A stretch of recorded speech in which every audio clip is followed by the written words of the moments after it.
बिस्मिल्लाहिर्रहमानिर्रहीम, अस्सलामुअलैकुम, सुबह खैर। आप देख रहे हैं एक्सप्रेसो, मैं हूं हिना आदिल और मैं हूं अली अनीक सैयद। उम्मीद आप खैर आफियत से होंगे। और जनाब जेनजी छाती चली जा रही है और खित्ते में एक बड़ी तब्दीली आने वाली है। उम्मीद कर रहे हैं कि जेनजी उस पर उसी तरह से छा जाएगी जिस तरह से मार्केट पे छाई हुई है एआई को लेकर। और आप देख ही रहे हैं कि कंप्यूटर साइंसेस को लेकर, डाटा को लेकर किस तरह से छाई हुई है। इस वक्त बांग्लादेश पर भी यही तासुर है कि जेनजी इस वक्त वहां ऑलरेडी छा चुकी थी। पहले जो इतना बड़ा चेंज आया है वो जेनजी की बदौलत ही कर रही है। वो एक खास जमात को जो लोग चेंज लेकर आए थे, जमात इस्लामी को सपोर्ट कर रही है।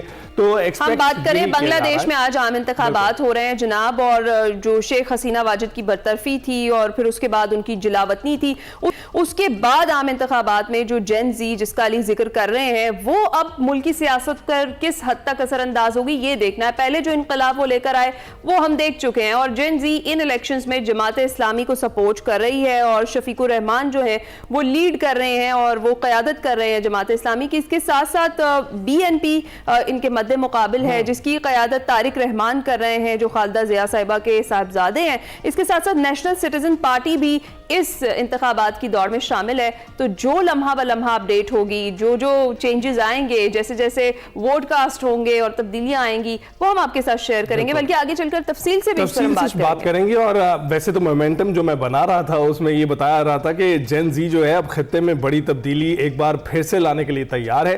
तो जनाब देखते हैं कि ये तब्दीली आती है ये नहीं। इंतखाबात हो रहे हैं बांग्लादेश में। इसके साथ साथ आप देख रहे हैं कि तमाम दुनिया की नजरें इस वक्त क्रिकेट के वर्ल्ड कप पर हैं। T20 की बात है, उसमें सनसनीखेज मुकाबले इस वक्त अरूज पर हैं और हर मैच नई कहानी लिख रहा है। जनूबी अफ्रीका ने असाब शिकन मुकाबले के बाद अफगानिस्तान को दूसरे सुपर ओवर में शिकस्त देकर मेगा इवेंट को मजीद दिलचस्प बना दिया है। और मैच बराबर होने के बाद आपने देखा कि सुपर ओवर में अफगानिस्तान ने पहले बैटिंग करते हुए 17 रन स्कोर किए, जिसके जवाब में जनूबी अफ्रीका ने भी 17 रन जड़ दिए। तो एक बार फिर खेल जो था वो सुपर ओवर में चला गया, जिसमें पहले बल्लेबाजी करते हुए जनूबी अफ्रीका ने 23 रन बनाए थे और जीत के लिए अफगानिस्तान को 24 रन का हदफ दिया था। और हदफ के ताकुब में अफगानिस्तान की टीम 6 गेंदों पर सिर्फ 19 रन ही बना सकी और यूं फिर जनूबी अफ्रीका जो है वो 4 रन के फर्क से ये मैच जीत गया। अफगान टीम की दूसरी मुसलसल शिकस्त से अफगानिस्तान के अगले राउंड में रसाई इंतहाई मुश्किल हो गई और कहा इनके बारे में ये जा रहा था कि ये लोग सेमीफाइनल में जाएंगे। और जनाब पाकिस्तान की बात कर लेते हैं। अपने पहले 2 ग्रुप मैचेस जीत कर ना सिर्फ पॉइंट्स टेबल पर मजबूत पोजीशन हमने बना ली है, बल्कि जो हमारे प्लेयर्स हैं उनका एतमाद भी आसमान पर पहुंच चुका है। टीम मैनेजमेंट की नजरें अब रिवायती हरीफ भारत के खिलाफ हाई वोल्टेज टाकरे पर जमी है।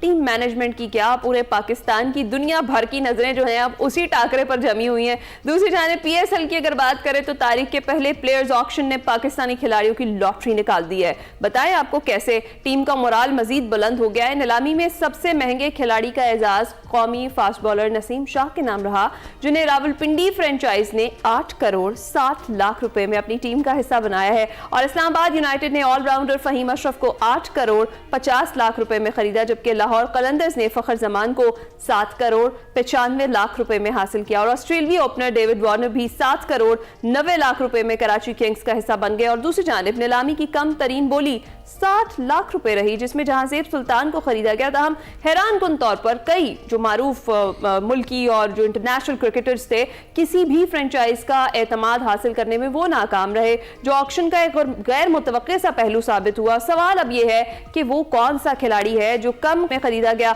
मगर सबसे ज्यादा फायदा पहुंचा सकता है। इस पर हमने बात करनी है। मैं ज्वाइन कर चुके हैं हमारे क्रिकेट एक्सपर्ट्स सलीम खालिक साहब और यूसुफ अंजुम साहब हमारे साथ मौजूद हैं। अस्सलाम वालेकुम और सुबह खैर आप दोनों को। सबसे पहले सलीम खालिक साहब, हम अगर बात करें कि ये जो प्लेयर्स ऑक्शन हुई और इसमें जो आखिरी सवाल मैंने रखा वो यही है कि कौन सा ऐसा खिलाड़ी था आपको लगा जो कम कीमत में खरीदा गया मगर वो फायदा सबसे ज्यादा पहुंचा सकता है? कम कीमत की तो बात नहीं कर रहे हैं आप, क्योंकि सारे ही करोड़ों में बिके। यूसुफ साहब वहाँ मौजूद थे और जिस तरह ये अपडेट्स दे रहे थे, इतने करोड़ उतने करोड़, लग रहा था कौन बनेगा करोड़पति देख रहे हैं हम लोग।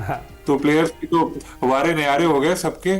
और फहीम अशरफ ने जो इनिंग खेली, जो मैच जितवाया पाकिस्तान को, आप देखें उसके बाद उनके रेट भी कितने ज्यादा बढ़ गए। नसीम शाह का बड़ा फायदा हुआ।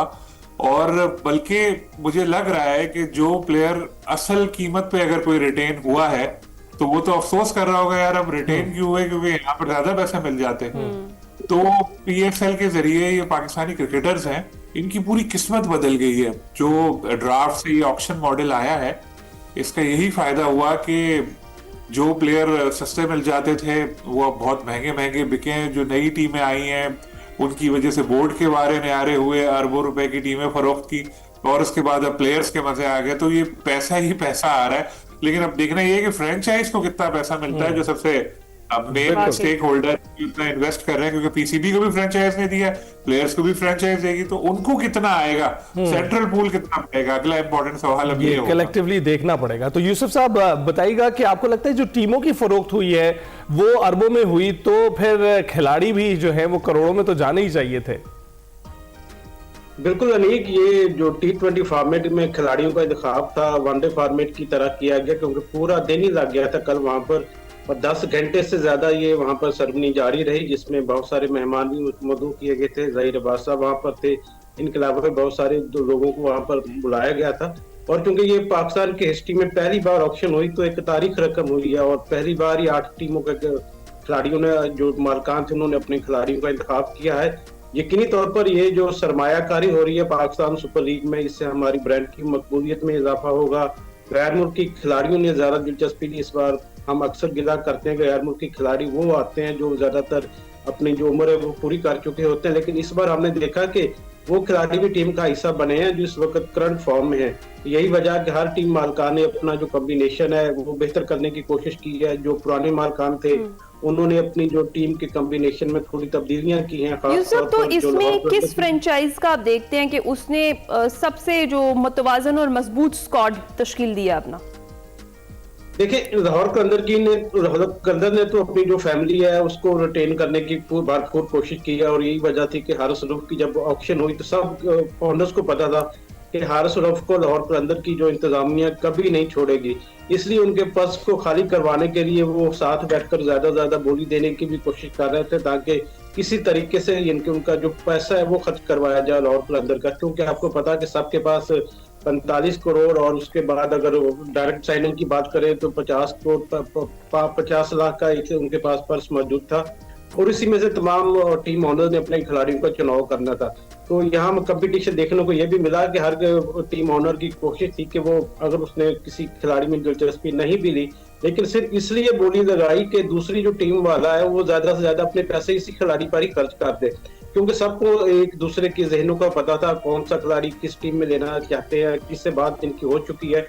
इसलिए ये चीजें वहां पर देखने को मिली, बहुत ज्यादा कंपटीशन देखने को मिला, दिलचस्पी भी नजर आई वहां पर, और एक अच्छा माहौल में ये सारी चीजें हुई हैं। तो ये जो सरमायाकारी है पाकिस्तान के हवाले से, इसको यकीनी तौर पर जो आईपीएल के चाहने वाले वो भी देख रहे होंगे, और उनको भी थोड़ा सा मिर्चें भी लग रही होगी कि यार इतना पैसा पाकिस्तान की पीएसएल में भी इन्वेस्ट किया जा रहा है। बिल्कुल ऐसे और जैसा कि सलीम साहब ने भी कहा कि जो बाबर आजम थे, मोहम्मद रिजवान थे, इब्रार अहमद थे, वो भी सोच रहे होंगे कि काश हम भी ऊपर नीलामी में जाते ताकि हमें भी ज्यादा से ज्यादा पैसे मिल जाते, क्योंकि बाबर आजम 7 करोड़ में बिके थे, साइम अयूब 12 करोड़ की उनकी बोली लग गई थी। तो ये सारी चीजें मेरे ख्याल में पाकिस्तान के आने वाले जो फ्यूचर इसके लिए बेहतर मामूल साबित होगी।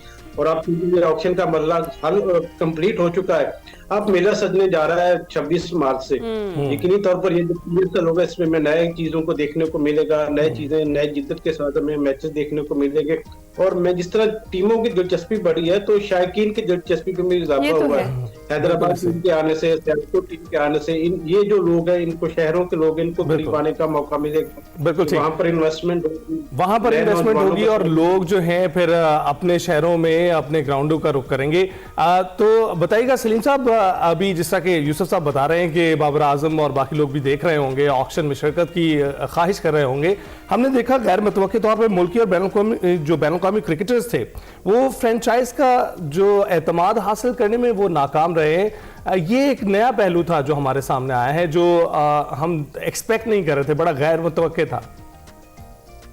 कुछ ऐसे प्लेयर्स थे जिनके नाम आ रहे थे जिनको पहले नहीं लिया था, जैसे मेरे ख्याल शान मसूद को भी किसी ने नहीं लिया था, हालांकि वो पहले कैप्टनसी करते रहे माजी में।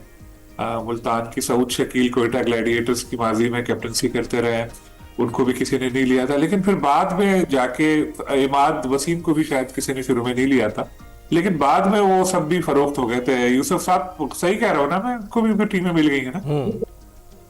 तब उसकी बात ये थी कि जो ये जो खिलाड़ी थे इनको हायर कैटेगरी में रिटेन किया गया था, जिस तरह के 4.20 से इनकी जो प्राइस शुरू हो रही थी, उसमें मेरे ख्याल में टीम ओनर ने ये समझा कि ये जो खिलाड़ी है इसको हम बाद में कम कीमत में लेंगे, क्योंकि एक ऑप्शन था जो फाइनल राउंड था उसमें उन खिलाड़ियों को बोली लगाई गई थी जिनको शुरू में अनसोल्ड हुए थे, जिनकी तो इसी वजह से उनकी जो वैल्यू पहले बहुत ज्यादा थी वो फिर हो गई। और वैसे अगर देखें तो बनता भी यही है, लेकिन मोहम्मद आमिर पे रहते को अच्छे पैसे मिल रहे हैं, तो ये नई रिवायत पाकिस्तान में पड़ी है। और मैं आपको ये जो रिटेंशन हुई है इसका भी मैं इतना बता दूं कि ये रिटेंशन के जो अमाउंट नजर आ रहे हैं ना आपको, एक्चुअल वो है नहीं। कि अगर किसी को दिख रहा है कि ये 7 करोड़ में गया है, ये इतने में गया, अंडर द टेबल भी उन लोगों को यकीनी तौर पर पैसे मिलेंगे। क्योंकि ऐसे हो सकते हैं कि बाबर आजम साथ में खेलने और साइम जो है वो इतने उनसे भी काफी आगे में जाए, कुछ ना कुछ जो जाहिर बताया नहीं है। लेकिन इसमें ये भी हो सकता है कि जैसे पहले तो होता था ना कि ब्रांड एम्बेसडर बना दिया, ये बना दिया और पैसे दिए, अब कोई नए तरीके ढूंढ लेंगे फ्रेंचाइज। ये तो है, ये तो अच्छा। आपको क्या लगता है कि जो कम कीमत में खरीदे गए खिलाड़ी हैं सलीम खालिक साहब, उनमें कौन सा नाम ऐसा है जो आपको लगता है कि इस सीजन का वो सरप्राइज पैकेज साबित हो सकता है? देखिए, इस तरह तो कोई खास नाम मेरे जहन में नहीं आ रहा कि ये इसको बहुत सरप्राइज पैकेज साबित करता है, क्योंकि जितने बड़े प्लेयर थे या जिनके ऐसा था कि वो यंगस्टर भी चाहे वो जूनियर लेवल के भी हो, उन सबको अच्छी प्राइज ही मिली है। तो 60 लाख 80 लाख इस तरह के जो अंडर 1 करोड़ आए हैं वो तो नाम इतने बजाहिर बड़े हैं नहीं, और उनके बारे में अभी से ही कहना कि यार इसको सस्ते मिली है या जाके जिता दे, ये अभी मुमकिन नहीं होगा। लेकिन ये T20 क्रिकेट है, यहाँ पे कोई भी खिलाड़ी एकदम से सामने आ जाता है और फिर वो हीरो बन जाता है। जैसे पिछले साल आपने देखा था मोहम्मद नईम का काफी नाम हुआ था, बाद में शुरू में फ्लॉप रहे थे, बाद में परफॉर्म करना शुरू कर दिया था। ये साइन भी जब आए थे तो PSL के जरिए ही इनका नाम बनना शुरू हुआ था। तो इस बार भी ऐसे ही है कि फ्रेंचाइज कल बोलियां तो बहुत बढ़ चढ़ के बता रही थी, जैसे यूसुफ साहब बता रहे थे कलंदर को छोड़ना नहीं था, उन्होंने हारिस को भी नहीं जाने दिया, फखर को भी नहीं जाने दिया, और इस चक्कर में उनकी प्राइस कहां से कहां पहुंच गई। तो अब सबकी जेब खाली हो चुकी होगी। बिल्कुल ऐसे ही है, बिल्कुल ऐसे ही। ये बैठे होंगे तो बस यही बोलेंगे यार ये सेंट्रल पूल में हिस्सा भी बड़ा है, लेकिन अब 2 दावेदार और भी आ गए। बिल्कुल ऐसा ही है। तो यूसुफ साहब, हमने PSL पर बात कर ली, आपने मैच देखा जनूबी अफ्रीका और जो अफगानिस्तान का, कैसा दिलचस्प मैच था, बहुत ही शानदार मैच था। ये नहीं कि एक तरफ ये PSL की ऑक्शन जारी थी, तो दूसरी तरफ हम जो मीडिया रूम में बैठे हुए थे वहां पर सब ने अपने अपने मोबाइल पर ये मैच देख रहे थे, क्योंकि जब उन्हें पता चला कि ये सुपर टाइम में जा रहा है तो इतनी तौर पर सब भी बहुत ज्यादा एक्साइटेड थे। और ये पहली दफा हुआ है कि मेरे ख्याल में जो डबल सुपर ओवर में देखने को मिला, एक्साइटमेंट और मेरे ख्याल से पहले इंडिया और अफगानिस्तान के माबैन हो चुका है double super over world cup में, if I am not wrong. मे भी हो सकता हो, मेरे ज़हन में ये ना हो, मैंने वो सही। मैच ना देखा हो, ये चूंकि मैच से सबके हम जज्बात जुड़े हुए थे। हाँ। और ढके छुपे अल्फाज में कहा जाए तो सबकी ख्वाहिश थी कि अफगानिस्तान की टीम हार जाए। और हमने आपको पता है ना कि वो इसलिए कि वो अपने आप को टीम जो है वो इवेंट की दूसरी बड़ी टीम करार देते हैं अफगानिस्तान, और वो सेमीफाइनल में ऑलरेडी अपने आप को देख रहे थे। अनीक यही वजह है कि जो अफगानिस्तान के साथ इन तब हम लोगों ने बहुत ज्यादा सपोर्ट किया, बहुत ज्यादा उनकी परवरिश भी की, यहाँ भी रखा उनको, लेकिन बाद में वो बेखुदा निकले हमेशा की तरह। तो कल भी हमने देखा कि PSL में आप ये देखेंगे कि कोई भी खिलाड़ी अफगानिस्तान का नहीं लिया गया। गुरबाज को लिया था पहले, पेशावर ज़ल्मी ने उनके साथ डायरेक्ट साइनिंग की थी, लेकिन बाद में क्योंकि बात यही है कि उनका जो अफगानिस्तान का क्रिकेट बोर्ड है उसने उनको वो NOC नहीं दिया गुरबाज को, जिसके बाद ये जो मुआहदा था खत्म कर दिया गया। इसलिए कल हमने देखा कि पूरी जो PSL की ऑक्शन हुई है, किसी खिलाड़ी को किसी भी ना तो उसका नाम वहां पे अनाउंस किया गया और ना ही टीम ऑनर ने उसमें किसी में दिलचस्पी जाहिर की कि हम अफगानिस्तान के खिलाड़ी को लेने चाहते हैं, क्योंकि पाकिस्तान ने तो हमेशा एक बड़े भाई के तौर पर सबका साथ दिया। जैसे अफगानिस्तान को पर उनकी तरक्की में, उनके क्रिकेट डेवलपमेंट में अपना किरदार अदा किया, हमने वहां पर अपने कोचेस भेजे ताकि उनकी जो क्रिकेट की वो बेहतर हो। अच्छा, लेकिन सलीम साहब, क्या ये बेहतर ना होता कि किसी अफगान खिलाड़ी को भी इसमें शामिल किया जाता, क्योंकि उससे फिर वोल्टेज हाई हो जाता और फिर देखने में मजा भी आता? देखिए, ये बात तो मैं आपको कंफर्म बता रहा हूँ कि पाकिस्तान क्रिकेट बोर्ड ने किसी भी अफगान क्रिकेटर पे कोई पाबंदी नहीं लगाई, क्योंकि कई फ्रेंचाइज ने डायरेक्ट साइनिंग के वक्त पीसीबी से राब्ता किया था कि जी हम अफगान क्रिकेटर को साइन करना चाहते हैं, कर लें। पीसीबी ने कहा जी हमारी तरफ से कोई पाबंदी नहीं। इसी वजह से फिर हमने लिया भी, एक प्लेयर को देखा पेशावर जल्दी ने लिया, लेकिन बाद में उधर ही बहुत बैकलैश आया। अफगान शायकीन तो दूर की बात है, अपने क्रिकेटर्स ही बुरा भला कहने लगे कि ऐसे लालची और ये वो, तो बैकआउट कर गए। तो जाहिर है फिर इंडिकेशंस ये आ रहे थे कि अफगान क्रिकेट बोर्ड अलाउ नहीं करेगा अपने क्रिकेटर्स को पीएसएल के लिए, और शायद मैसेज मिल भी गया हो पीसीबी को, तो इसलिए ऑफिशियली फिर इन लोगों को फिर नहीं रखा गया। और जिस तरह के हालात वो तो यहाँ सीरीज से ही हमारी छोड़ गए थे, आपको याद होगा, बुलाना पड़ा था। तो ऐसे हालात में दूर ही रखें तो अच्छा है। जब दिलों में थोड़ा सा कदूरते हो तो फिर उसमें क्या खेल वगैरह, राइट, हकीकत आपका रवैया वो लोग बेहतर करेंगे। हाँ, तो आए फिर ही कोई गुंजाइश भी निकल सकती है। ठीक है जी, बहुत शुक्रिया। सलीम खालिक साहब और यूसुफ अंजुम साहब हमारे साथ मौजूद थे, क्रिकेट बात कर रहे थे। अभी हम जाएंगे ब्रेक पर।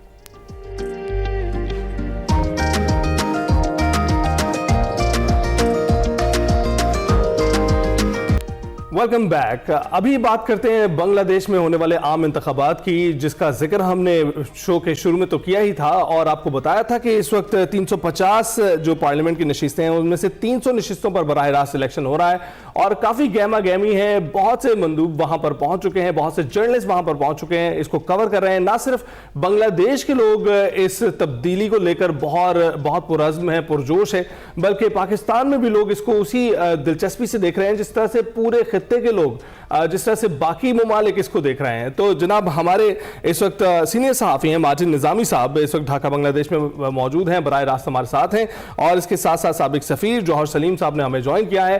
बांग्लादेश की सूरत हाल पर बात करते हैं। माजिद निज़ामी साहब, सबसे पहले आपकी जानिब आएंगे और जौहर साहब की इजाज़त से आपसे जानना चाहेंगे कि इस वक्त जो दिलचस्पी हम, जो एक्साइटमेंट हम फील कर रहे हैं पाकिस्तान में बैठकर, वहाँ आपको इससे ज़्यादा गहमा गहमी दिखाई दे रही है? जी बहुत शुक्रिया, आपकी बात बिल्कुल दुरुस्त है और मेरा ख्याल है उसकी दो बड़ी अहम वजूहात है। पहली वजह तो ये है कि इस वक्त यहाँ पर जो इंतखाबात में फेयर फैक्टर होता था वो मौजूद नहीं है। अच्छा। गुज़िश्ता 3 इलेक्शंस के अंदर इस हवाले से बहुत बात हुई, रिगिंग के इल्जामात लगे, अपोजिशन पार्टीज जो है उन्होंने इस चीज का दावा किया कि उनके साथ नाइंसाफी हुई है। तो इस मर्तबा ये सूरत हाल देखने में नहीं आ रही। ढाका में और दीगर जगहों पर जहां पर भी हमारी बात हुई लोगों से, वो इस हवाले से मुतमईन नजर आए कि वो किसी खौफ के बगैर अपनी आजादी से अपने वोट का हक इस्तेमाल करेंगे, और यही सबसे बड़ी बात है। और इसीलिए आज पोलिंग के दिन के ऊपर भी कोई ऐसा बड़ा वाकया नहीं हुआ। अगर हम माजी के मुजाहिरों से, स्पेशली वो जो कोटा सिस्टम के मुजाहिरे थे जिसमें 500 के लगभग लोग अपनी जानों से गए थे, तो इस इलेक्शन कैंपेन के अंदर सिर्फ 6 हलाकतें हुई है। तो ये नंबर उसके मुकाबले में बहुत कम है। तो इससे पता चलता है कि चीजें जो है वो अभी तक स्मूथ है। ठीक है। जौहर सलीम साहब, व्हाट डू यू थिंक, जिस तरह से जेन जी जो है उसको एक्सपेक्ट किया जा रहा है कि पहले इतना बड़ा इनकलाब वो लेकर आए, तो अब आगे चलकर भी बांग्लादेश की जो सियासत है उसको जेन जी तब्दील कर देगी, एक नया रुख देगी ज़रूर। जिस तरह से जो जेन जी है वो सपोर्ट कर रही है जमात इस्लामी को, क्या लगता है आपको कौन सी मेजर तब्दीलियां आगे आने वाली हैं? जी बिल्कुल, it's probably the most consequential elections Bangladesh की हिस्ट्री में। देखिए इसमें लेकिन बड़ी मुख्तलिफ इस वक्त है सारी जो तरतीब है, क्योंकि इसमें अवामी लीग तो है नहीं इस वक्त, उनकी तरफ से एक सॉफ्ट बॉयकॉट है। अच्छा, लीड कर रही है जो पोल्स में वो बीएनपी है, जाहिर है जो इस वक्त तारिक रहमान उनके बेटे जो हैं खालिदा ज़िया के, वो लीड कर रहे हैं। दूसरी तरफ जो है, अच्छा पहली बार बांग्लादेश की तारीख में जमात इस्लामी जो है वो भी ओपिनियन पोल्स में बहुत ज्यादा ऊपर है, बिल्कुल करीब है। समझ लें कई पोल्स में तो कोई 1.5% का फर्क रह गया सिर्फ दोनों में, कहीं में 3-4% का है। अच्छा, दोनों ने अलायंसेस बनाए हुए हैं। जो है जमात इस्लामी ने 11 पार्टीज का अलायंस बनाया, जिसमें एक पार्टी इंपॉर्टेंट है, वो एनसीपी है, नेशनल सिटीजन्स पार्टी। ये जो है, ये वो यंगस्टर्स जो है, वही जेन जी जिनकी आप जिक्र कर रही थी, उन्होंने बनाई ये पार्टी। हालांकि उसमें बाद में थोड़े से इख्तिलाफात भी हुए हैं। लेकिन उनकी कोई देखिए उनके ओपिनियन पोल्स में सिर्फ कोई 3% से 5% तक वो पोल कर रहे हैं, लेकिन क्योंकि वो जमात इस्लामी के साथ मिल गए हैं तो उससे एक बैलेंस आ गया है। बाकी भी पार्टीज हैं, काफी छोटी पार्टीज हैं, वो भी साथ हैं उनके। तो दूसरी तरफ बीएनपी जो है वो ये समझते थे कि वो अकेले इलेक्शन जीत सकते हैं। एनसीपी ने पहले उनसे भी मिलने की कोशिश की थी लेकिन उनकी बात नहीं बनी, तो उन्होंने उनके भी कुछ इत्तेहादी हैं, वो अभी तक ज़ाहिर ओपिनियन पोल्स में लीड कर रहे हैं, लेकिन थोड़ा सा ही फर्क है और एनसीपी के उधर होने से वो और थोड़ा सा बैलेंस आ गया। तो अब जमात इस्लामी का ये इंटरेस्टिंग है कि जमात इस्लामी पहली बार इनकी तारीख में उसका एक सीरियस चांस है कि वो इलेक्शन जीते इस वक्त। तो हालांकि चले बीएनपी का उनसे थोड़ा सा ज्यादा चांस है, लेकिन फिर भी कदरे नजदीक हैं वो। कभी भी पहले किसी इलेक्शन में इतनी ज्यादा वो जमात इस्लामी ने पोल नहीं वोट किए होंगे जितने कि इस इलेक्शन में वो करेंगे। तो इस बार ये हुआ है कि जो अवामी लीग की हमायत थी, जो किसी जमाने में 30% या 35% के करीब होती थी, उनके वोट स्प्लिट होके बीएनपी में और इनमें जमात इस्लामी की तरफ भी काफी वोट गए हैं उनके। तो ये अच्छा, अब ये देखें इन इलेक्शंस में सिर्फ ये नहीं है कि कौन जीतेगा, इसमें जो एक बड़ा फैक्टर है वो ये है कि यहाँ पे कॉन्स्टिट्यूशनल अमेंडमेंट्स भी साथ एक रेफरेंडम भी है इसी इलेक्शन में, और वो बहुत ही ज्यादा अहम रेफरेंडम है क्योंकि उससे बिल्कुल इनकी जिनका जो कॉन्स्टिट्यूशन है वो बिल्कुल चेंज हो जाएगा। एक तो वो पहले बिल्कुल प्राइम मिनिस्टर की तकरीबन सारी पावर्स होती थी, अब कुछ पावर्स प्रेसिडेंट की तरफ भी शिफ्ट होंगी। दूसरी तरफ एक हाउस होता है इनका, अब वो 2 हाउसेस हो जाएंगे, बाइकैमरल लेजिस्लेशन हो जाएगी। अच्छा, इसी तरह मैसिव जो है रिफॉर्म्स, दूसरी तरफ जस्टिस सिस्टम की तरफ, ब्यूरोक्रेसी की तरफ, अब जो है ना फिर पावर जाहिर है जो पार्लियामेंट की पावर्स है उसकी तरफ, तो उससे बहुत ज्यादा, और वो जो है ना इसको जुलाई चार्टर का नाम दिया गया है और वो बहुत ही ज्यादा वेल थॉट आउट है। कुछ मुखालफत भी है लेकिन ज्यादातर लोग कि उससे जो पहले से बहुत बेहतर इस्तेमाल होगी वहां। बिल्कुल ऐसा ही है। हम माजिद से भी जानना चाहेंगे, माजिद जेनजी का जिक्र जिस तरह जौहर साहब कर रहे हैं, नेशनल जो इनकी पार्टी है citizen party, national citizen party में अगर ये नशिस्तें जीत जाते हैं और इनका इत्तेहाद इस वक्त जमात इस्लामी के साथ है, आपको लगता है कि जीतने की सूरत में ये क्या कोई ज्यादा अहम किरदार अदा कर सकते हैं या ये ऑपोजिशन में भी उतना ही अहम किरदार अदा कर सकते हैं अगर ये ऑपोजिशन में बैठ जाते हैं? तो जी मेरे ख्याल में इनका जिस तरह से आगाज हुआ है तो वो बहुत खुशाइन है। उसकी वजह ये कि जो इन्होंने अपना एक पहला कामयाब प्रोजेक्ट किया और बड़ी जद्दोजहद के बाद उन्होंने एक ऐसी हुकूमत को घर भेजा कि जो तकरीबन 15 साल से इक़्तिदार में थी, तो उस स्टार्ट को देखते हुए मेरा ख्याल है कि उसके बाद इनका असेंबली तक पहुंचना भी एक बड़ी कामयाबी होगी। ये बात दुरुस्त है कि उनके पास जमात इस्लामी के अलायंस में 30 नशिस्तें हैं, तो अब देखना ये है कि क्या 30 के 30 लोग तो नहीं पहुंच सकेंगे, वो खासा मुश्किल होगा। और लेकिन उनकी जितनी भी वोकल वॉइसेस हैं अगर वो असेंबली में जाती हैं और वहां पे अपना रोल प्ले करती है, तो ये इम्पोर्टेंट इसलिए होगा कि यूथ को जो शिकवे शिकायत थे और जिन रिफॉर्म्स की बात की जा रही है वो यूथ और स्टूडेंट यूनियंस के प्रेशर की वजह से वो सारी चीज जो है वो डिस्कस की गई थी। तो ये बड़ा इम्पोर्टेंट है। उसकी वजह ये है कि अभी जो 180 डेज का टाइम दिया गया है कि नई असेंबली 180 डेज के अंदर ये बेसिक रिफॉर्म्स करेगी, ठीक है। तो वो यूथ की वजह से ही ये सारा कुछ मेरा ख्याल है एग्जीक्यूट होने जा रहा है। तो सीट्स जो है वो मैटर नहीं करती, उनका रोल हाँ, इसी पर मैं मजीद बात करना चाहती हूँ आपसे माजिद, वो ये कि जिस तरह हम एक्सपेक्ट तो कर रहे हैं, कहा जा रहा है कि कांटे का मुकाबला है, लेकिन अगर जमात इस्लामी और जो इन्होंने इत्तेहाद किया हुआ है और जिस तरह से नेशनल सिटीजन पार्टी का हम जिक्र कर रहे हैं जो जनरेशन जी की पार्टी है, अगर ये लोग ऑपोजिशन में भी होते हैं तो आपका नहीं ख्याल कि ज्यादा बेहतर और मौसर रोल जो ऑपोजिशन का इनसे बेहतर कोई प्ले नहीं कर सकता? ये बिल्कुल, अभी तक जितनी भी पॉलिटिकल स्टेटमेंट्स आई हैं उसके अंदर दोनों तरफ से यही कहा जा रहा है कि कोलिशन गवर्नमेंट से अवॉइड किया जाएगा। अच्छा। और वो इसीलिए कहा जा रहा है ताकि अवाम की जानिब से उन्हें क्लियर मेजॉरिटी मिले, क्योंकि हंग पार्लियामेंट होगी तो फिर जो रिफॉर्म्स का एजेंडा है ये बात दुरुस्त है कि वो एक कंसेंसस कमीशन के जरिए उसको बनाया गया है, लेकिन बहरहाल सियासी जमातों के इख्तलाफात तो मौजूद रहते हैं।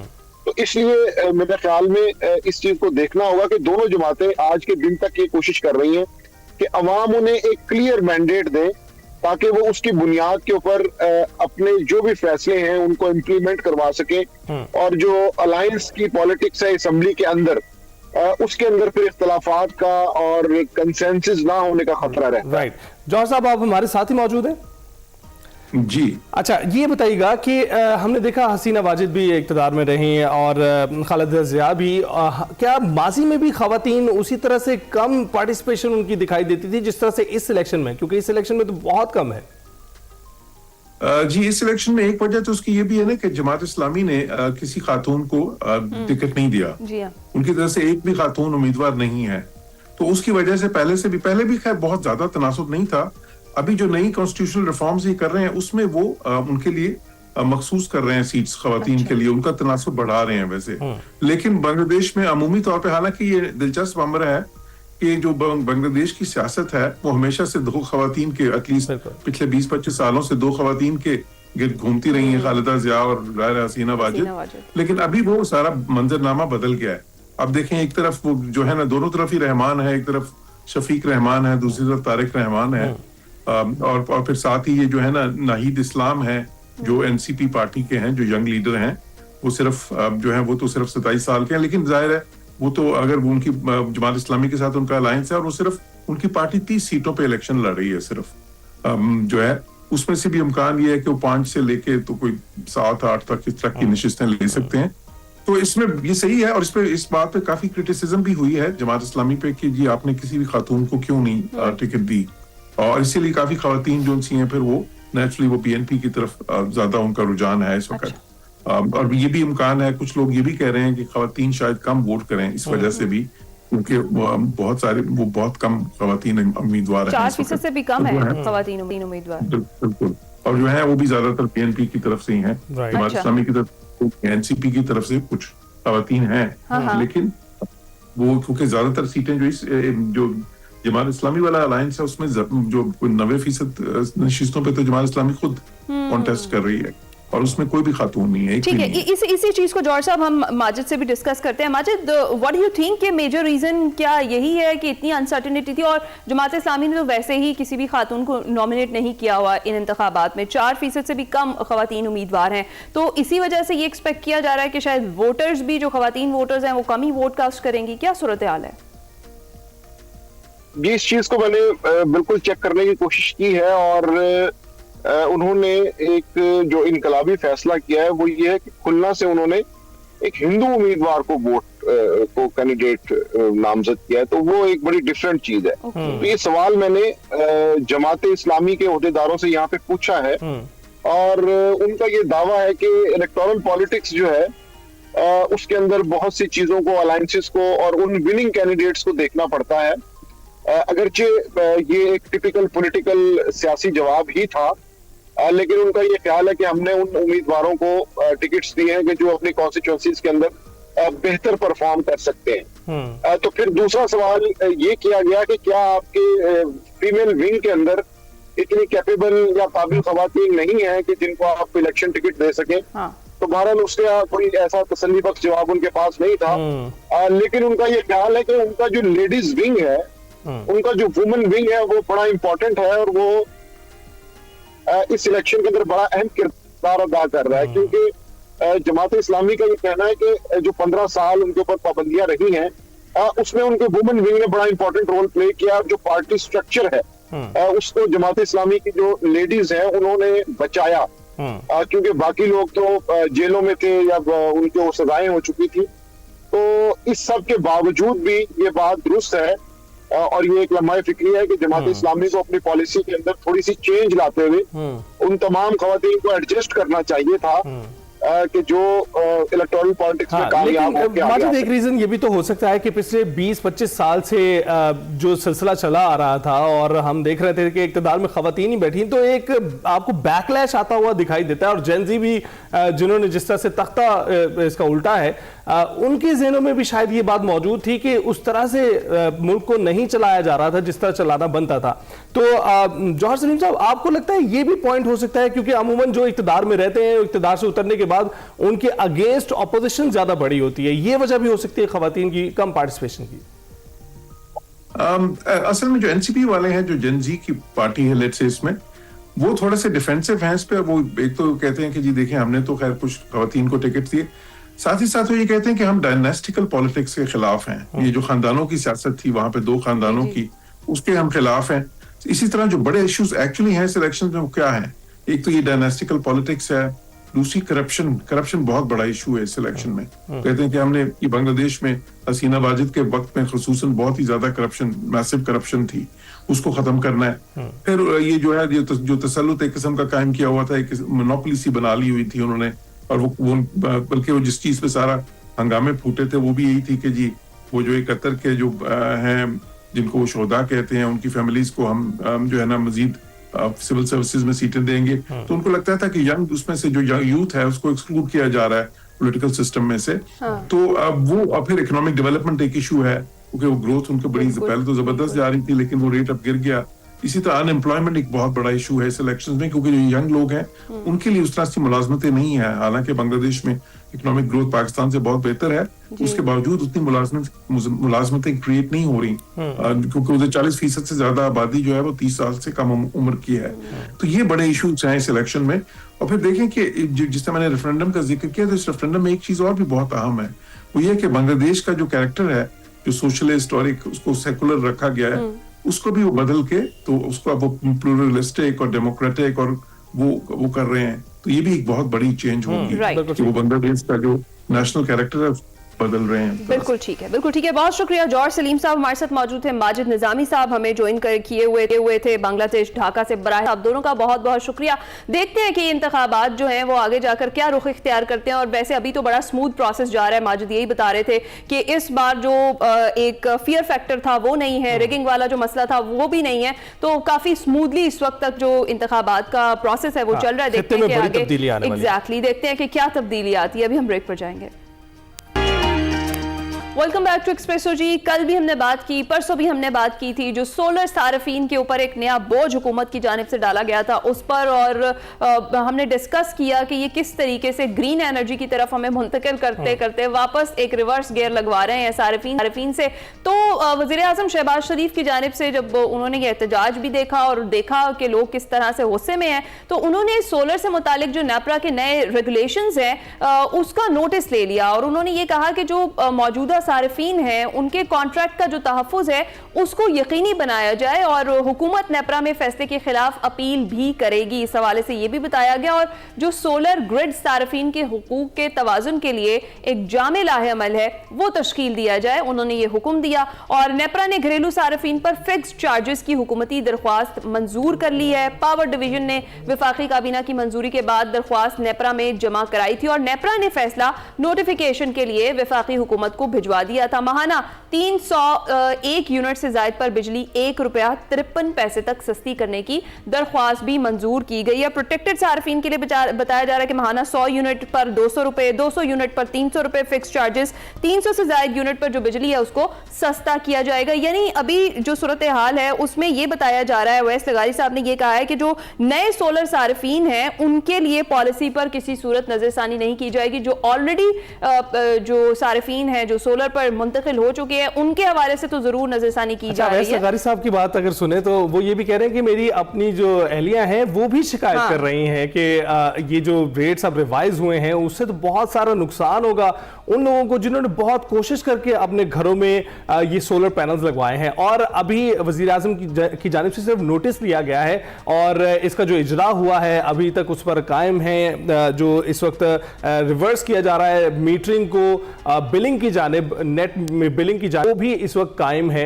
तो अभी देखते हैं कि किस तरह से उनको हेल्प होती है। अगर हेल्प हुई तो सभी को होनी चाहिए, सिर्फ उनको नहीं। बड़ी ही डीमोरलाइज करने वाली सिचुएशन है कि आगे आने वाले जिन्होंने सोलर के बारे में सोचा हुआ है वो इस तरफ ना ही आए। ये इस तरह की जो है वो तब्दीली लाई जा रही थी। देखते हैं कि नोटिस के बाद क्या असर पड़ता है और इसमें किस किस के लिए क्या आसानी होती है। एग्जैक्टली। अभी हम ब्रेक पर जाएंगे।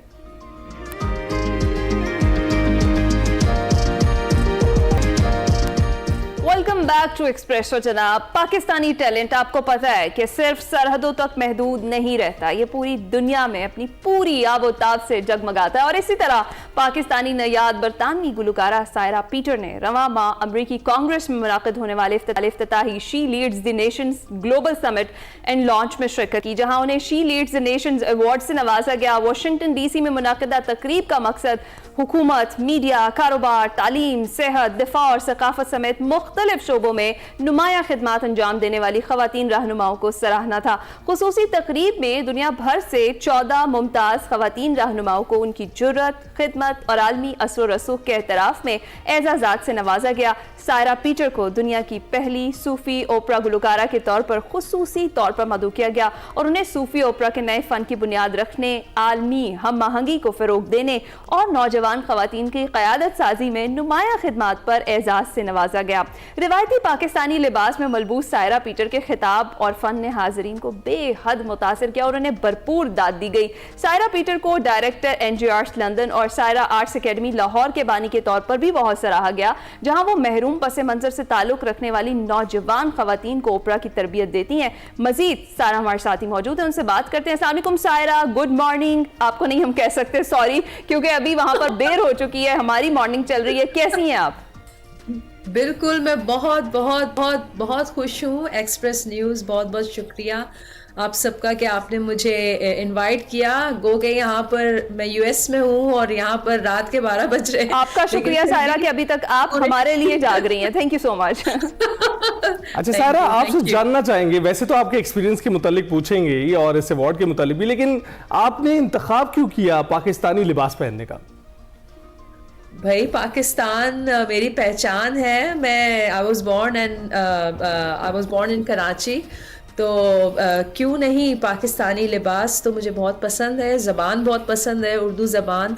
तो मेरे लिए फ़ख्र की बात है एज अ पाकिस्तानी कि मुझे US कांग्रेस में इनवाइट किया गया और वहाँ पर मैंने ओपरा, जो वेस्टर्न क्लासिकल मौसीकी है और जो मैंने एक नया जॉनरा एग्जैक्टली मैं यही आपसे जानना चाह रही थी कि कैसा महसूस कर रही थी उस वक्त आप हाउस ऑफ कांग्रेस में, बीइंग अ पाकिस्तानी, आपने परफॉर्म किया, आपको अवार्ड से नवाजा गया और आप अपने मुल्क को रिप्रेजेंट कर रही थी जिस तरीके से, कैसी आपकी फीलिंग्स थी उस वक्त?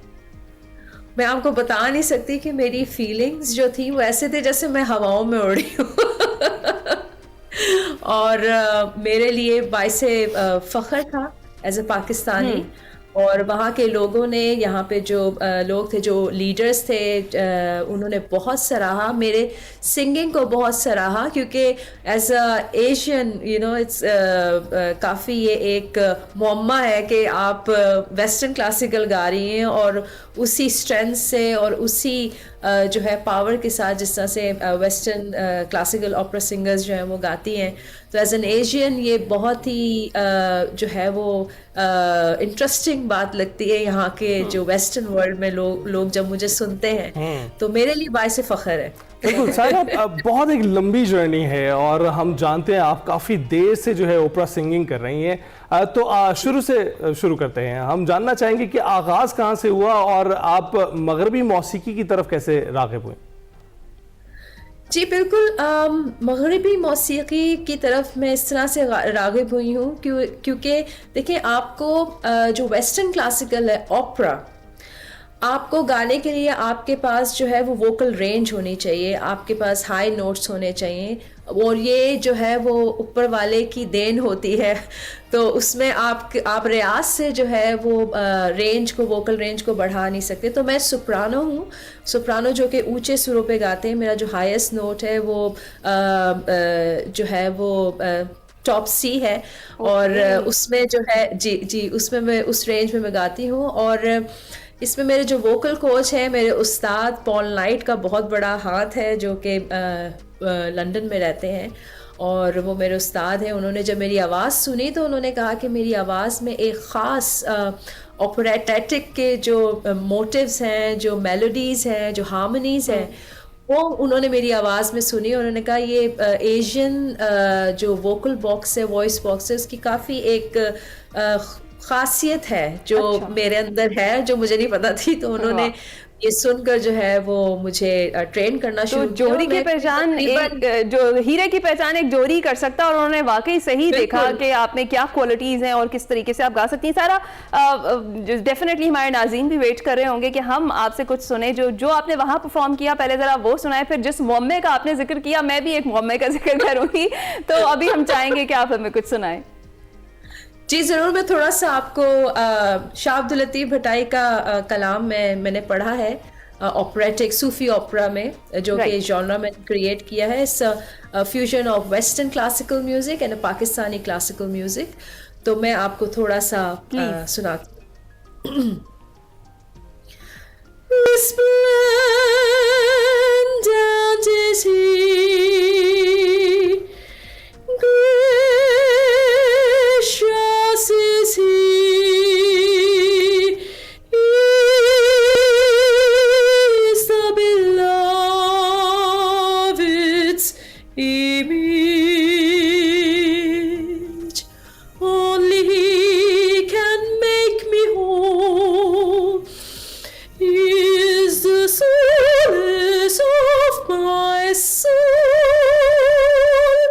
So it's just थोड़ा सा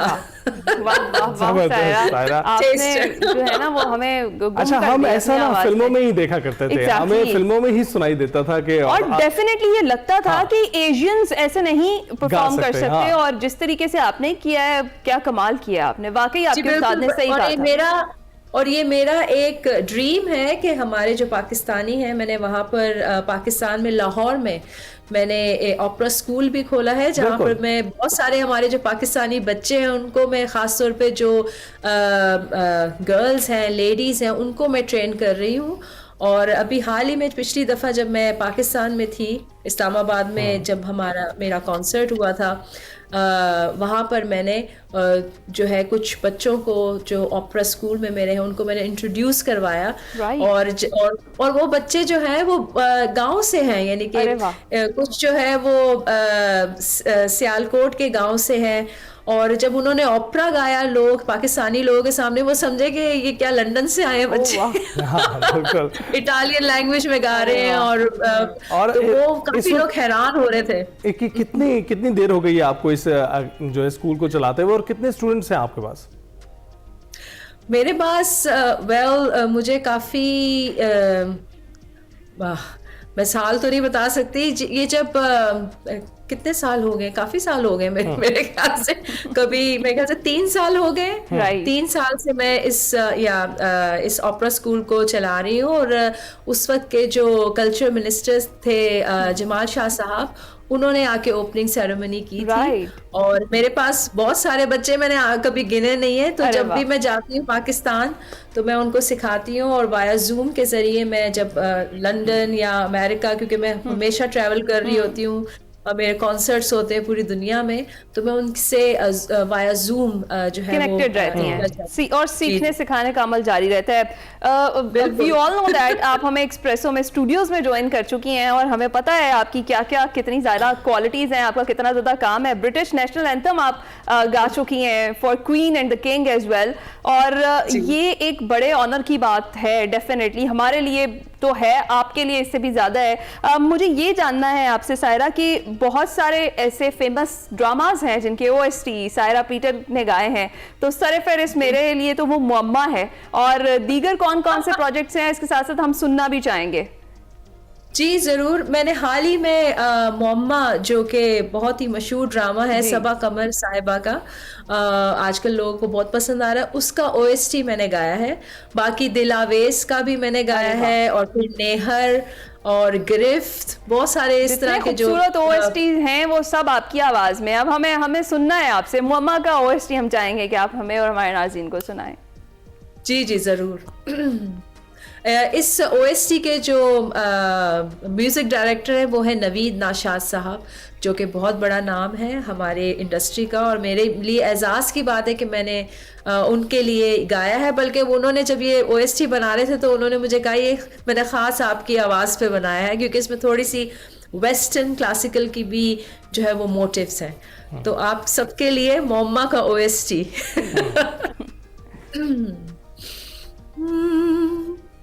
तन्हा अकेली हूँ, मैं एक पहेली हूँ, बूझे कोई तो जरा, मुझको दे मेरा पता। नदी का मैं पानी हूँ, गुजरी कहानी हूँ, बीते समय की सदा, कोई सुने तो जरा। लरा लरा ला लरा ला लरा ला लरा ला लरा ला लरा ला ला ला ला। खूबसूरत सायरा, बहुत बहुत शुक्रिया हमें ज्वाइन करने के लिए and more power to you. आपकी आवाज़ काफ़ी सॉलिड है और जब भी आपको सुनते हैं उसका एहसास भी हमें होता है। मोर पावर टू, हम उम्मीद करते हैं कि आप यूं ही गुनगुनाती रहें और यूं ही छाई रहें। ब्रेक के बाद हाजिर होंगे।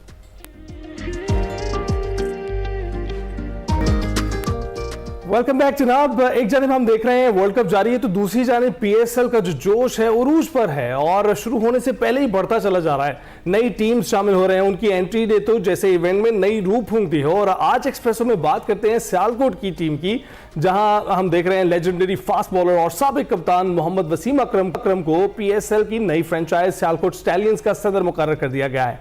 सियालकोट स्टैलियंस पीएसएल में जदीद फीचर्स मुतारिफ करवाते हुए क्रिकेट के फरोग और खेल के मैयार को नई बुलंदियों तक ले जाने का अज़्म कर रही है और नई क़यादत है, नया जोश है और एक नया अज़्म है। क्या सियालकोट स्टैलियंस पीएसएल में एक नई तारीख रकम कर पाएगी? इसी हवाले से आज हमने बात करनी है और बात करने के लिए हमारे साथ मौजूद हैं सबिहा सुल्तान साहिबा, ऑनर सियालकोट स्टैलियंस की, और मैनेजिंग डायरेक्टर मोहम्मद शाहिद साहब। आप दोनों का बहुत बहुत शुक्रिया हमें ज्वाइन करने के लिए। सबसे पहले जानना चाहेंगे कि आज आपकी सुबह कैसी हुई? सबिहा साहिबा बताइएगा। सुबह अस्सलाम वालेकुम। First of all thank you very much कि आपने हमको टाइम दिया और इनवाइट किया अपने चैनल पे। हमारी सुबह माशाल्लाह बहुत अच्छी स्टार्ट हुई है। We are very excited. I think कल का जो प्रोग्राम था ऑक्शन का वो बहुत अच्छा गया and so far we are doing very well, alhamdulillah. Thank you for asking. जबरदस्त। शाहिद साहब, जिस तरह से कल के इवेंट का जिक्र किया सबिहा साहिबा ने, बड़ी स्ट्रॉन्ग प्लेयर सिलेक्शंस रही है सियालकोट स्टैलियंस की। साहिबजादा फरहान को भी लिया गया है। क्या प्लान्स हैं आगे के? क्या सोच रहे हैं? क्या नई चीज़ होगी? क्योंकि हम लोग तो बहुत ज़्यादा एक्साइटेड हैं, जो क्रिकेट लवर्स हैं वो पीएसएल से बड़ा प्यार करते हैं और हमें कुछ नया देखना है, कुछ अच्छी क्रिकेट देखने को मिलेगी। आपकी पीछे इसके क्या सोच है? अस्सलाम वालेकुम जी, बिस्मिल्लाहिर्रहमानिर्रहीम। पहले तो ये है कि टीम जो कल सेलेक्ट हुई है, पूरी उम्मीद है कि वो अच्छा खेल परफॉर्म करेंगी। पाकिस्तानी प्लेयर्स को भी लिया है और ऑस्ट्रेलियन प्लेयर्स को भी लिया है, टोटल कॉम्बिनेशन।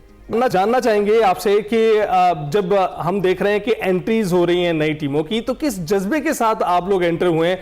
क्योंकि हम सोच रहे थे कि जो पहले से मौजूद टीमें थी वो बड़ी बेहतरीन कारकर्दगी दिखा रही थी। तो आपको क्या लगा जब एंट्री के लिए जो है टीमों को पेश किया गया, बोलियां लगी और सारा प्रोसेस था, पीसीबी ने कितना स्मूथली इसे ऑर्गेनाइज करवाया था?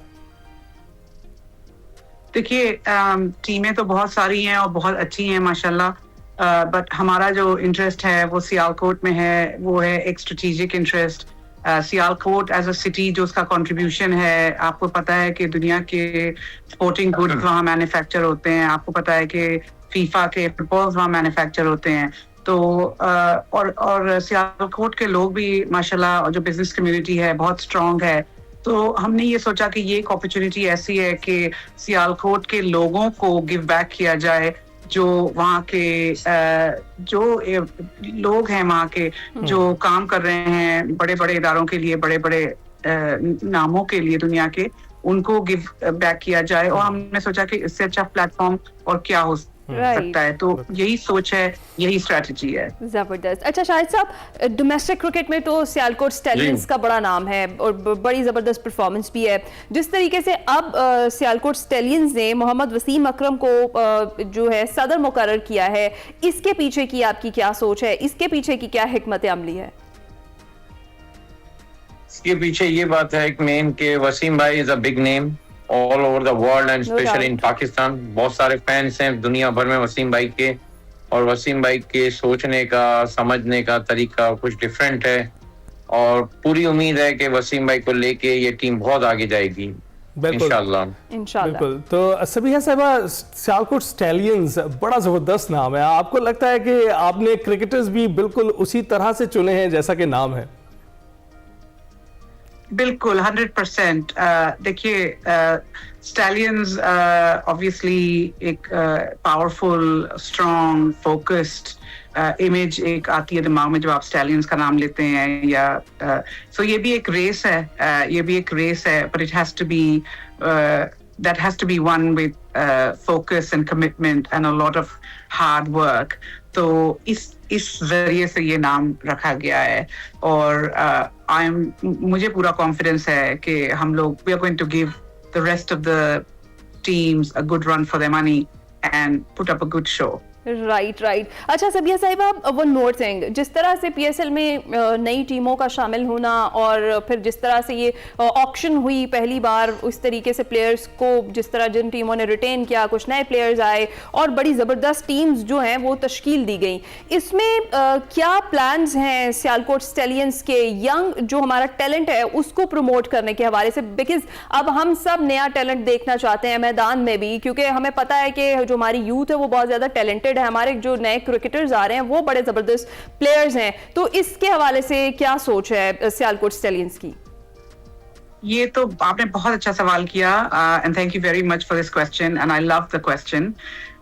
Believe me, this is my focus is to give the opportunity to the youngsters. We want to find raw talent, retain them, train them, and lift them, and ultimately create a very, very strong sporting scene in terms of whether it's cricket or another sport. तो ये मेरा personal interest बहुत है.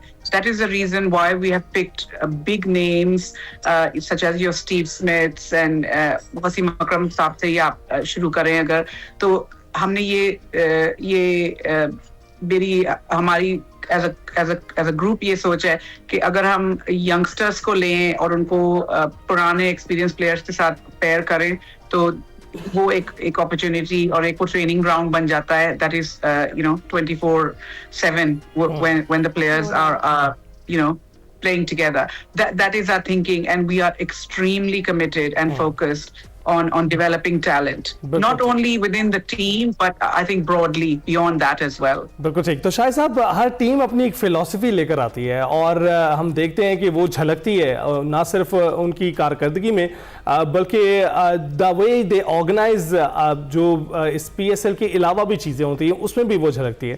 तो Sialkot stallions किस philosophy से आगे बढ़ रही है? पहले तो मैं आपको ये क्लियर करूं कि उसकी एक अपनी स्टडी है कि वो कैसे आगे चलते हैं, किस तरह चलाएंगे. इंशाल्लाह हम वो बहुत जल्द आपके सामने बहुत सारी चीजें, बहुत सारे सरप्राइज बहुत जल्दी मिलने वाले हैं कि किस तरह ये सारा एक नया रिदम आपके सामने आएगा इंशाल्लाह, और ये टीम किस तरह सक्सेस करेगी. और मैं चाहूंगा कि आप लोगों का ताउन हमारे साथ हमेशा के लिए रहे और ये आगे सिलसिला चलता रहे. बिल्कुल बिल्कुल ऐसा है और ये चलता रहेगा. जितने क्रिकेट लवर्स हैं वो सब साथ ही हैं आपके. जिस तरह से हम एक्साइटेड है उसी तरह से स्पेशली मैं सियालकोट को मैं अप्रोच करता हूं कि वो हमारे साथ आए और इस कारवान में साथ दें मेरा. तो पाकिस्तान आए बहुत सालों बाद, तो वो चाहते हैं कि वो लोग हमारा पूरा साथ दें और इस टीम की उनकी अपनी टीम है. सबिहा साहिबा से भी जान लेते हैं. सबिहा साहिबा, आप दीजिएगा कोई पैगाम, आप सियालकोट वालों को कोई पैगाम देना चाहें? बिल्कुल. आई थिंक द टाइम, अब ये टाइम है कि एम्बिशन और कमिटमेंट एंड डिलीवरी का टाइम है ये. तो मेरी जो एम्बिशन है और जो फिलॉसफी है वो ये है दैट पूरी दुनिया में सियालकोट से जो चीजें बन रही हैं, जो मैन्युफैक्चर हो रही हैं, जो गुड्स बन रहे हैं स्पोर्टिंग के, वो जा रहे हैं और दुनिया उससे विन कर रही है, अपने गोल्स अचीव कर रही है. हम चाहते हैं कि अब वो लोग और वो इदारे जो हम लोगों से यहाँ अपना एम्बिशंस अचीव कर रहे हैं, हम चाहते हैं कि अब वो आए और हमारे साथ को इन्वेस्ट हो जाएं.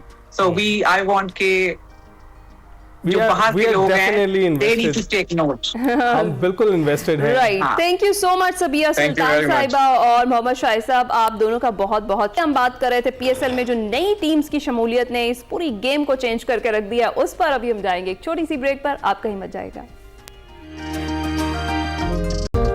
वेलकम बैक टू एक्सप्रेसो जी. जिस तरह से आपको पता है कि पाकिस्तान में भी एआई के हवाले से बड़ा काम चल रहा है. AI week, Indus AI week celebrate किया जा रहा है, जिसमें वज़ीर आज़म साहब ने अच्छी खासी इन्वेस्टमेंट बताई है कि एआई के शोबे में की जाएगी ताकि प्रोग्रेसिव पाकिस्तान की तरफ हम भी बढ़े. और जिस तरह से दुनिया भर में एआई का रुझान बढ़ता चला जा रहा है, उस वक्त ज़रूरी है कि पाकिस्तान जैसे मुल्क में जहाँ नौजवानों की खासी तादाद मौजूद है, तो ऐसे में मुल्क का मुस्तकबिल रोशन रहे. और अगर तालीम, मईशत, सेहत, हुक्मरानी, इन शोबों में एआई को मौसर अंदाज में इस्तेमाल किया जाए तो न सिर्फ तरक्की की रफ्तार तेज होगी, बल्कि नौजवानों के लिए रोजगार के नए मौके भी पैदा किए जा सकते हैं. मजीद एआई का पाकिस्तान में फ्यूचर और नौजवानों का इसमें किरदार कैसा होगा या फिर होना चाहिए, इसी पर हमने बात करनी है. बात करने के लिए हम स्टूडियोज में ज्वाइन कर चुके हैं doctor Bilal Haider Rana, AI expert हैं. अस्सलाम वालेकुम, कैसे हैं आप? सलाम. बहुत अच्छा, डॉक्टर बिलाल के बारे में एक बात ये है कि डॉक्टर बिलाल जो हैं एक टेक कंपनी में वाइस प्रेसिडेंट हैं, और जो इस वक्त रुझानात चल रहे हैं वहाँ पर यूरोप में, मिडल ईस्ट में और उसके साथ साथ अफ्रीकाज में, उसको जो है हेड करते हैं. बहुत बहुत शुक्रिया हमें ज्वाइन करने के लिए डॉक्टर साहब. सबसे पहले आपसे जानना चाहेंगे कि how can we take guidance. वहाँ पर जो तब्दीली आ रही है एआई की वजह से सभी लोग डरे हुए हैं, सबकी नौकरियाँ स्टेक पर हैं, डॉक्टर्स हों, लॉयर्स हों, एंकर्स हों, सभी लोग सोच रहे हैं शायद एआई उनको रिप्लेस कर देगी. तो क्या वाकई इसकी अलामत जाहिर होना शुरू हो गई? देखिए, इसमें बहुत से लोगों की डिफरेंट सोच है. एक सिंगल कंसेंट नहीं है एक्सपर्ट्स का, या वो इंडस्ट्री के एक्सपर्ट हो या वो एकेडमिक एक्सपर्ट्स हो. आई सी दैट कि जो professor, the one that I follow, who is also called the godfather of AI, he is one of the founding members, got a Nobel Peace Prize. Professor Hinton नाम है उनका, right. वो teaching करते हैं, पहले वो गूगल में थे. He is actually worried about it and I agree with him. मुझे लगता है कि जिस तेज़ी के साथ चीज़ें तब्दील हो रही हैं, सबसे बड़ा मसला ये है कि as a single human race, if I call them, और humanity, we are not working together, we are competing with each other. और जो AI है, that is a third factor now. It's not just a technology, it's a player in the game. And gradually it's going into that direction. So until कि हम मिलकर काम ना करें और rules of the game set ना करें as a common humanity, of course there is a danger. और मेरा personal opinion ये है कि we are under a huge challenge. अच्छा, जिस तरह से आपने कहा बिलाल कि इस पर डिफरेंट कंसेंट हैं बेसिकली, तो एक चीज़ तो ये भी है कि जिस तरह से बहुत सारे लोगों में ये खदशा है कि शायद एआई रिप्लेस कर देगा ह्यूमंस को, तो कहीं ना कहीं ऐसा नहीं है कि ह्यूमंस को एआई रिप्लेस नहीं करेगा, इंस्टेड ऑफ एआई वो ह्यूमंस रिप्लेस कर सकते हैं जिनको एआई का यूज़ पता है प्रॉपर और मौसर, जिस तरीके से वो अपने किसी भी ज़िंदगी के शोबे में उसको इस्तेमाल कर सके. देखिए, ये भी एक आई वुड से एक मिथ है जो इस वक्त बहुत पॉपुलर है, that you won't be replaced by AI, you be replaced by the people who know how to use AI. And there is whole memes going on online on this topic. For example, there's one person who was telling a horse that you would not be replaced by the trains, rather you will be replaced by another horse who know how to drive a train. So what we are underestimating is that कि AI की जो development है, उसकी जो self-learning capabilities हैं और उसकी जो power है, if we don't confine it, जो कि हम नहीं कर रहे, because we are not working together to confine the power, we cannot predict the power. And again, this is one opinion, I would say a popular opinion, and I stand behind that. I don't think so कि ऐसे human जो AI use करते हैं, even they fully understand the technology. So until we don't stop and think about it, there is a danger there. It's not 100%, I'm not sure, I cannot predict the future, but I think danger is there कि AI हमारी ज़िंदगी को इतना radically change कर देगा कि हम जो है उसको मैनेज नहीं कर पाएंगे. अच्छा, जहाँ लिटरेसी रेट कम है उन ममालिक में तो नौजवान इससे इतने आशना नहीं है, लेकिन उन ममालिक में जहाँ पे लिटरेसी रेट बहुत ज़्यादा है, डेवलप्ड कंट्रीज़ खुद को कहलाते हैं वो, और उनकी इकोनॉमीज़ बड़ी स्ट्रॉन्ग हैं, लोग जानते बहुत है चीज़ों के मुतालिक, और वहाँ पर भी लोग शायद उस तरह से अवेयर नहीं है एआई से कि एआई किस तरह से पेनिट्रेट करती चली जा रही है उनकी लाइफ में भी। और हम देख रहे हैं कि पहले किसी ज़माने में जब गूगल और ये जो सर्च इंजन वाला मामला था, हम सर्च इंजन से सवाल करते थे, हमें मदद मिलती थी उससे, लेकिन एआई ने तो ऑल्टर कर दिया है, वो हमारी सोच में फ़र्क लेके आ रही है। तो इस तरह की कोई तब्दीली आप वहाँ देख रहे हैं? देखिए अली, इस वक्त हम जिस एआई के फेज़ में हैं, यू नो, वो है सिर्फ minimum AI, right? We are going towards now AGI, Artificial General Intelligence. Okay. People question if it's coming or not, but that's where we are going. And now the next step is Artificial Superintelligence, ASI. Now that is like kind of a mod जहाँ पे AI हमसे ज़्यादा समझदार हो जाएगा. Artificial Superintelligence. एक entity हम ऐसी create कर देंगे. All the movies that you've seen, and I mean I don't derive my knowledge from the movies. But that's a good metaphor कि आप लोगों को समझा सके कि क्या हो रहा है। तो अभी जो ये इनिशियल स्टेज है, इसके अंदर ठीक है, जो आप सही कह रहे हैं कि जो डेवलप्ड कंट्रीज हैं उनका एक्सेस थोड़ा बेहतर है, right, and they understand a bit more. But general masses, their generational gaps, उनकी भी जो टेक्नोलॉजी है वो जो इकोनॉमी है वो AI बेस्ड नहीं है। This is also very new for them, and that's the core of the global economy. We are unfortunately in the periphery. अभी हम डेवलप हो रहे हैं, I hope इंशाल्लाह हम बहुत ज़्यादा डेवलप होंगे, तो हमारे पे एक्चुअली इम्पैक्ट कम है। They are actually facing the impact much more. वहाँ पे जॉबलेसनेस, वहाँ पर रिप्लेसमेंट ऑलरेडी हो रही है, बिकॉज अब देखिए AI की भी डिफरेंट टाइप्स हैं जो इस वक्त इंडस्ट्री से मैं आपको बता सकता हूँ। देखिए पहले हम थे प्रेडिक्टिव इंटेलिजेंस पे, जिसमें हम सिर्फ प्रेडिक्ट कर रहे थे। उसके बाद हम गए जो है जनरेटिव AI, जो हम मोस्टली इस्तेमाल कर रहे हैं या देखते हैं कि हम लिखते हैं वो हमें जवाब देता है, विच इज जनरेटिंग टेक्स्ट और video whatsoever. Now we are going towards the agentic AI। Okay Bilal, in the end जब इसको हम कंक्लूड करें, बेसिकली हर जिंदगी के शोबे में AI की हमें ज़रूरत पड़ रही है और इसकी तरफ जाना भी हमारे लिए ज़रूरी हो गया है, लेकिन जो ख़तरात, जो खदशात आप बता रहे हैं वो भी सामने ही हैं। तो इसके लिए कितना ज़्यादा ज़रूरी है, आपने कहा कि जो रूल्स ऑफ द गेम हैं वो पहले से डिसाइड कर लिए जाएँ, तो this is the right time, इस वक्त में ये सब कुछ कर लेना ज़रूरी है ताकि आगे चलकर वो जो ख़तरात जिनका आप जिक्र कर रहे हैं वो हमें फेस ना करने पड़े? एब्सोल्युटली, 3 खतरात हैं। एक joblessness, mass joblessness, and you can imagine अगर मैस जॉबलेस न हो तो कोई भी सोशल कोहेरेंस नहीं रहेगी। दूसरा खतरा यह है कि some negative actors using AI producing some kind of viruses, any kind of, or weapons that can destroy the humanity. और तीसरा खतरा AI itself है, that AI becomes so powerful that we have to convince that super intelligence AI कि we need to survive. And to be very honest with you, the way we humans have been behaving throughout the history, I have worked on it. I've tried to find reasons.